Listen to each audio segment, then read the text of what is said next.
Hi everyone, my name is Abby Williams. Today I'll be presenting my strategic communications marketing plan on Peloton. Thanks for listening and I hope you enjoy it.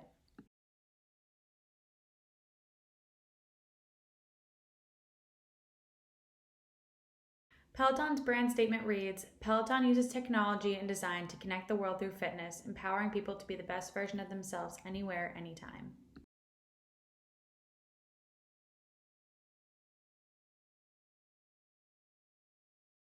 Beginning in January 2012, Peloton brought an entirely new meaning to the term home gym. They built the first prototype bike in 2013 and filmed a Kickstart video in order to build brand awareness, get their name out into the world, and ultimately make enough money to continue. In 2014, they received enough money to upgrade the design and start selling bikes to consumers. They also opened up their first studio in New York City, where they were able to record instructed rides for users to enjoy all of the perks of spin class from their own homes. In 2015, gaining even more momentum, they were able to expand their retail stores in order to build more bikes and hire delivery drivers to get them out to their new homes as quickly and efficiently as possible. Since 2016, Peloton has been issuing unlimited on-demand classes in various forms for a monthly rate and has gained an unbelievable following that will only continue to grow.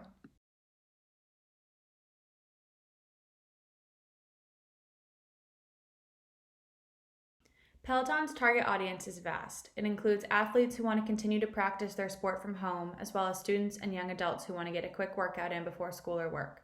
It includes moms and dads, young and old, experienced and inexperienced people who want to move their bodies for a few minutes or a few hours per day, per week, or per month from their own homes. Peloton's target audience is inclusive of everyone, offering classes that will accommodate anyone at any level, which is what makes it such an incredible company.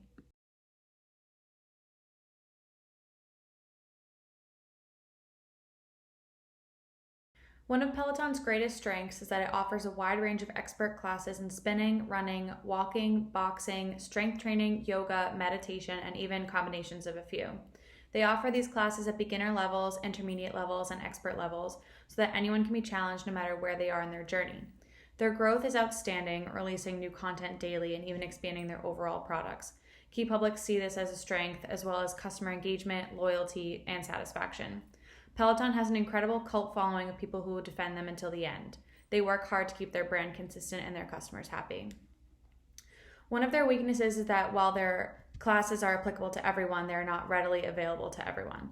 With a sticker price of $1,145 for just the basic bike, or $2,495 for the basic treadmill, in addition to the recently raised monthly price of $44 per month for an all-access pass, Peloton is unfortunately not available to those with lower incomes. In addition to this, they have fairly limited demographical markets as they're only available in the US, UK, Germany, and Canada. These factors alone are enough for key publics to choose a competitor over Peloton that is cheaper and readily available in other countries.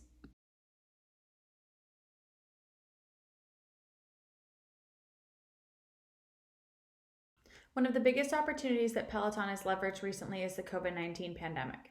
When everything was shut down and gyms were no longer in use, people started finding that working out from home was not only the safer choice, but it was also just as effective, if not more. Peloton purchases skyrocketed during this time, and even as we come out of the pandemic, people are still choosing home gyms over in-person gyms for its convenience and quicker turnaround. Another opportunity for Peloton to leverage would be its obvious need for expansion, not only in online availability in other countries, but also in-person availability in the countries that currently utilize its technology. For those that have grown to love Peloton classes and instructors, the opportunity to take live in-person classes in a wider range of studios could easily be leveraged. Additionally, one of the aspects that Peloton is known for is their artist series, where they spotlight different artists in new class content. Peloton could be utilizing artist anniversaries, new album releases, etc., in order to add more content in this aspect. Lastly, Peloton could be utilizing the current trend of virtual reality and offering classes such as boxing, running, or spinning. With this recent development in technology, the opportunities for Peloton to expand its class offerings are endless. One big threat that Peloton faces is the end of the pandemic and the desire for people to get back to in-person gyms. While this may not affect the memberships, it could have an effect on the steady purchases of the bikes and treadmills that skyrocketed throughout the pandemic, as there will be less of a need and less of a desire for in-home technology. In addition, Peloton faces the threat of competition, such as SoulCycle Bikes, which offers virtually the same features or cheaper alternative bikes instead. While Peloton does keep up with the latest trends and technological shifts as much as possible, they could always be doing more in this aspect. Lastly, Peloton is looking at a decline in purchases due to a down economy, inflation, and supply chain issues. The technology is getting too expensive to buy, keep up with, or even receive in a reasonable amount of time, and this will not sit well with consumers.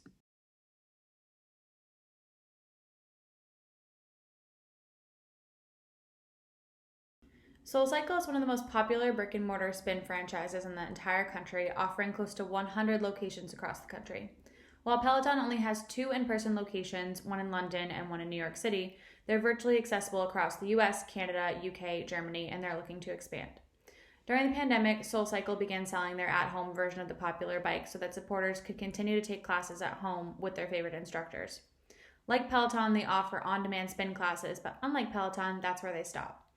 With the exception of a few arms-focused classes, spin is all they offer, as opposed to Peloton's wide range of workout classes.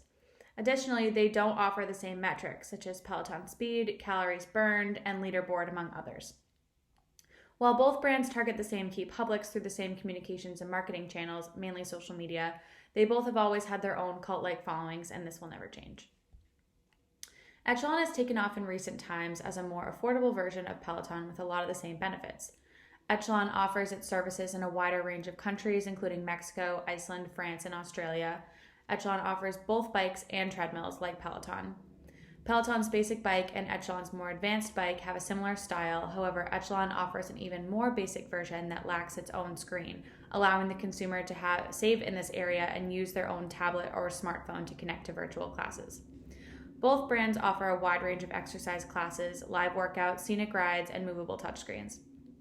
With all of these similarities, the biggest difference that Peloton boasts is an easier connectivity, technological syncing, and overall bigger following.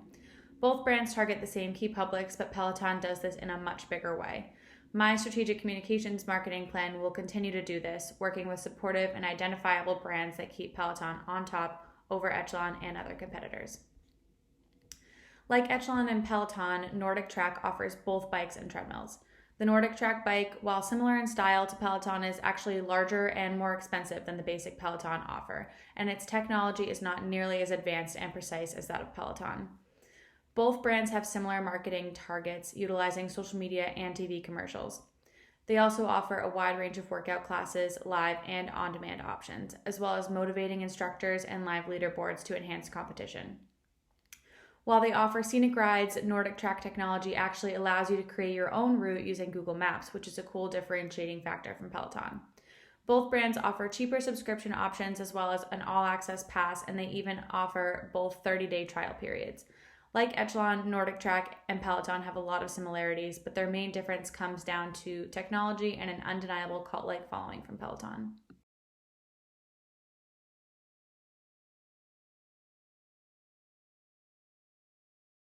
Peloton's greatest issue that my plan will work to solve is its continuously raising prices and the question of, is it really worth it? At the moment, Peloton offers state-of-the-art stationary bike and treadmill equipment at $1,145 for the basic bike and $2,495 for the basic treadmill.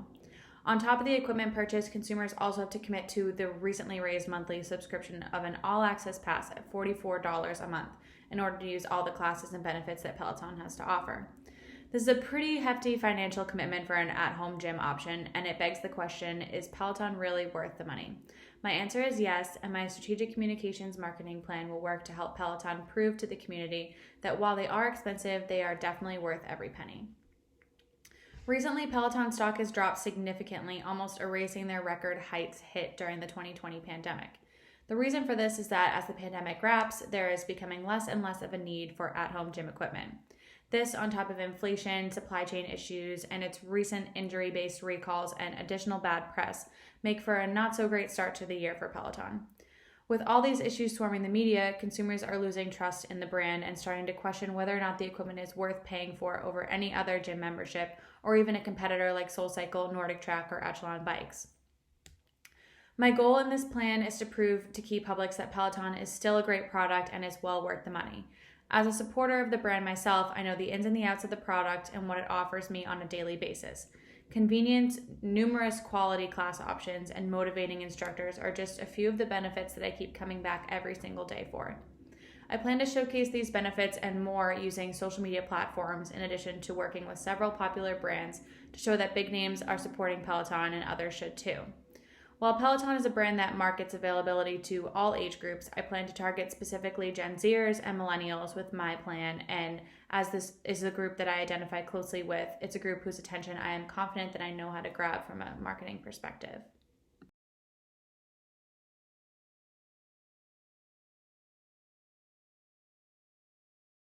The goal of my strategic communications marketing campaign for Peloton is to increase our consumer base, extend our reach, and continue to create new and exciting content by utilizing the latest trends and social media channels in order to prove that our products and memberships are worth every single penny.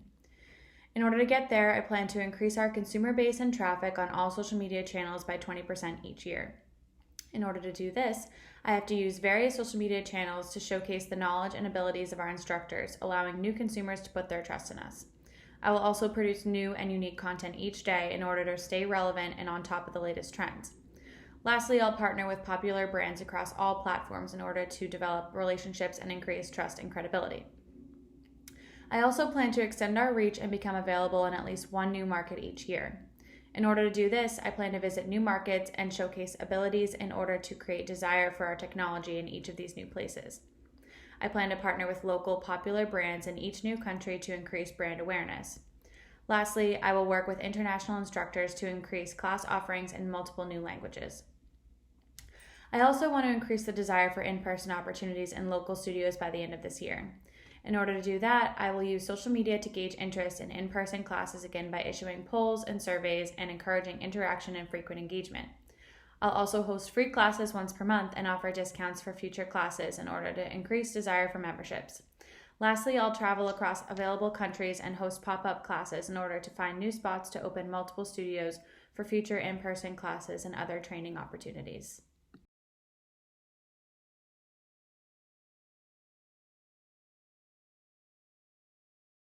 In order to use social media to increase our consumer base and traffic on all of our channels, there are various tactics that I plan to implement. This includes developing a content calendar, interviewing instructors to identify their various strengths and abilities, purchasing the necessary tools to use in order to create content, such as cameras, lights, backdrops, etc. I'll research current trends daily in order to generate ideas and create new content. I'll identify and use various hashtags in order to broaden our reach. I'll reach out to popular brands and create relationships with them. I'll create incentives for brands to partner with us. And lastly, I'll create unique content with each brand in order to share with both of our audiences. In order to expand our reach, create desire in new markets, and allow in-person classes to return, I will have to create a list of desired new markets and travel to each one. I'll create a unique selling model to bring in a new market. I'll familiarize myself with local trends and use them to create content with a broader reach. I'll reach out to popular brands in each new market and create relationships with them as well. I'll create incentives and reasons for these brands to partner with us, as well as new content with each brand in order to share with both of our audiences. I'll decide on a platform to use to best release surveys and poll data, such as Qualtrics. I'll use Qualtrics to then create polls and surveys that inquire about interest in in-person classes, and then I'll pull data from surveys to analyze and decide if we should move forward with this idea.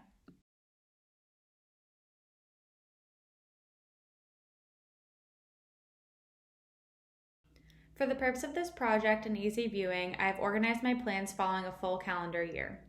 By the end of each month, I plan to gather data from my daily trend and hashtag research in order to generate ideas, create content, and broaden reach.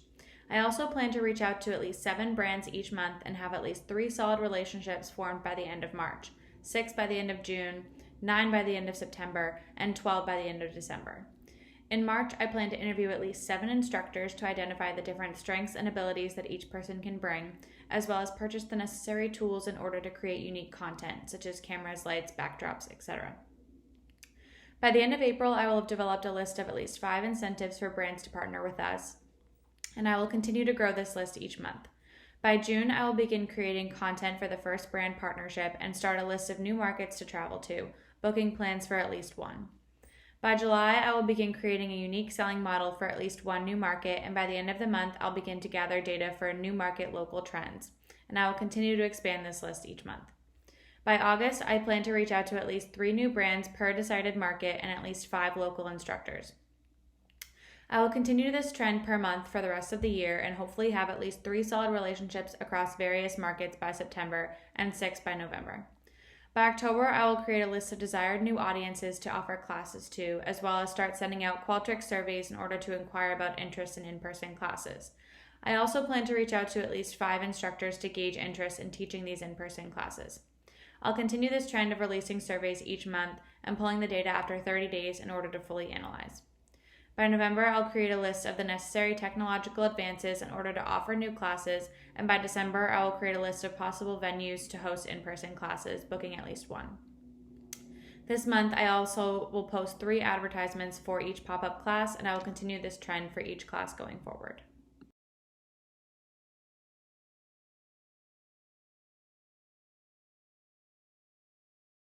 The 2 major headliners of my yearly budget are marketing and promotions and business development. Marketing and promotions includes Instagram, TikTok, and other social media posts, which I'll budget approximately $50 per month to create, Facebook and Twitter campaigns at about $25 per month, media equipment at a one-time cost of about $1,000, and influencer or brand partnerships budgeting about $3,000 every 3 months. All of this combined is $13,900. Business development includes networking and traveling, which I budget about $500 for the first 6 months, and increasing to about $1,000 in the months following when I begin to travel in order to explore various markets. I budget approximately $200 per month for membership fees such as Hootsuite, Qualtrics, and other platforms that I will use. I estimate that incentives such as pop-up classes, giveaways, and other fun projects will cost about $1,000 in the first 3 months, $3,000 in the following 3 months, and increasing to $5,000 every 3 months following. Lastly, I am budgeting approximately $200 per month for venue costs such as office space, and increasing to about $500 in December when in-person classes are offered. All of this together comes to $25,900, bringing the grand total for the year at $39,800.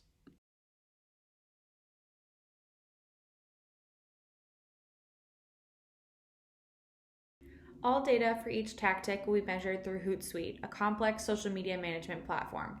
Google Analytics will also be used in certain areas to measure relationships and engagement with certain brands, new markets, new audiences, instructors, and incentives for brands to partner with us. Lastly, I'll also use Qualtrics in order to analyze data from surveys regarding interest in in-person classes, possible new venues, new markets, etc.